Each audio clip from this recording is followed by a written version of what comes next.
Le ruban contient la plupart des outils d'Access 2013. Si vous réutilisez souvent les mêmes outils, sachez que vous pouvez réorganiser comme vous le souhaitez les onglets du ruban.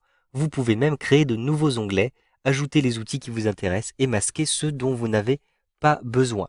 Si je souhaite masquer le ruban, simplement je double-clique sur un onglet comme ceci et donc vous le voyez, le ruban est masqué. Pour retrouver les outils, il me suffit de positionner et de cliquer ici sur n'importe quel onglet du ruban, et donc vous le voyez, il réapparaît. Si je positionne le curseur de la souris en dehors, vous le voyez, le ruban va être à nouveau masqué. Pour le figer, pour ne plus avoir cette option automatique, je vais simplement double-cliquer sur un onglet, et donc vous le voyez maintenant, le ruban va rester figé. Maintenant, pour personnaliser votre ruban, vous avez plusieurs possibilités. Vous pouvez, avec un clic droit à l'intérieur du ruban, choisir personnaliser le ruban. Vous pouvez aussi vous rendre tout en haut à l'intérieur de l'onglet Fichier, puis choisissez les options. Et dans les options, vous allez retrouver ici une catégorie Personnaliser le ruban. Quelle que soit la manipulation que vous ayez effectuée, vous allez obtenir ici, de toutes les façons, cette fenêtre-ci. Maintenant, vous avez ici sur la droite les différents onglets. Donc vous reconnaissez ici les onglets Accueil, Créer, etc. Vous pouvez choisir de masquer certains onglets. Il vous suffit de décocher la case, par exemple, je vais décocher les données externes. Pour créer un nouvel onglet, je clique ici sur Nouvel onglet et vous avez directement un nouvel onglet avec un nouveau groupe qui a été créé. Je vais ici renommer mon nouvel onglet. Donc avec un clic droit, je choisis Renommer et je vais l'appeler par exemple Diffusion. Comme ceci, j'appuie sur la touche Entrée.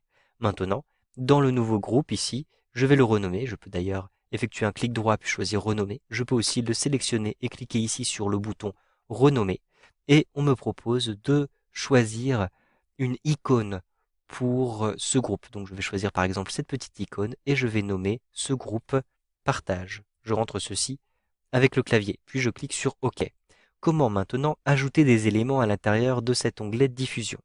Je vais me rendre à l'intérieur des différentes listes de commandes. J'ai les commandes courantes, j'ai les commandes non présentes sur le ruban, j'ai toutes les commandes. Je vais par exemple choisir les commandes non présentes sur le ruban.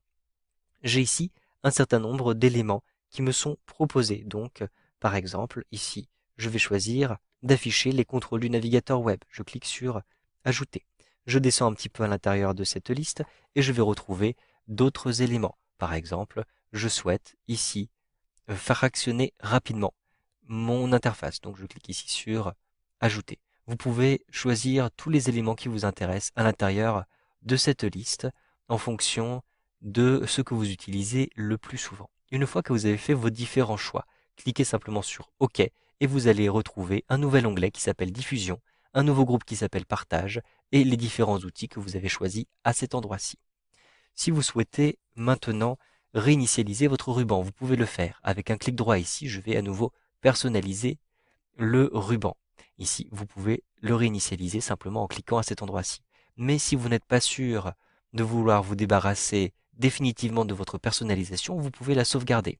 Cliquez ici sur Importer, Exporter, puis choisissez Exporter toutes les personnalisations. Je vais sauvegarder les personnalisations par exemple sur le bureau et je clique sur Enregistrer.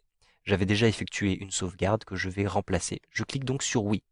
Maintenant, j'ai sauvegardé mon ruban. Si je réinitialise en cliquant sur Réinitialiser toutes les personnalisations, je vais perdre mes personnalisations. Je valide en cliquant sur Oui, puisque j'ai un avertissement ici. Je clique sur Oui. Maintenant, vous le voyez, l'onglet Diffusion a bien disparu à l'intérieur de cette liste-ci. Je peux le retrouver puisque je l'ai sauvegardé. Il me suffit de cliquer sur Importer, Exporter, puis Importer, et je vais retrouver le document que j'ai sauvegardé sur le bureau. Access, personnalisation. Puis je clique sur Ouvrir et je valide en cliquant sur Ouvrir. Je retrouve ici mon nouvel onglet Diffusion que j'avais personnalisé. Je clique sur OK pour valider et pour retrouver les personnalisations que j'avais faites à l'intérieur de ce ruban. Vous savez donc maintenant comment personnaliser le ruban de Access 2013.